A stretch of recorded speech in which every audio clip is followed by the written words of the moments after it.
Salamlar dostlar, həyat, bədən və xarakter üçlüyü ətrafında sizinlə çox qısa, amma çox faydalı bir söhbət eləmək istəyirəm.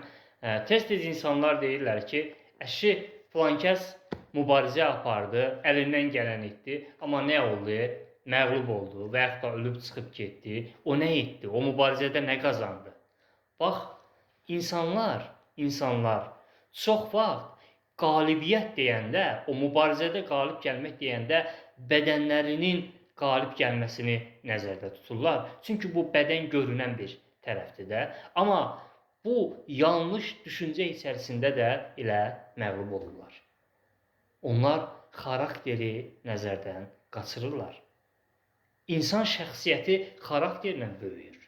Mən seminarlarımda bu barədə tez-tez danışıram və eyni zamanda kitabımda bu barədə yazmışam və kitabımda çox sevdiyim bir neçə cümlə var ki, bu mövzu ətrafında yazmışam. Həmin çox sevdiyim o bir neçə cümləni sizinlə bölüşürəm.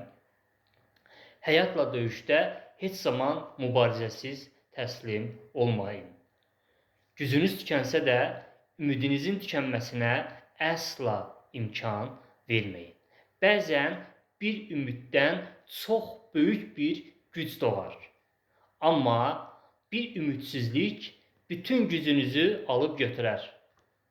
Həyata yalnız bədəninizi təslim edin. Xarakterinizi əsla. Ola bilsin ki, ən əzmkar mübarizəniz belə bədəninizi xilas etməsin. Amma xarakterinizi mütləq xilas edəcəkdir. Yadda saxlayın ki, həyat xarakterini ala bilməyən insanları əbədi yaşada bilir. Bax, bu düşüncə ətrafında yaşayın. Həyata belə münasibət bəsləyin və atıldığınız hər bir mübarizədə bu düşüncə ilə öz mübarizənizi aparın. O zaman sizin bədəniniz həyatda olmasa belə siz qalib gələcəksiniz.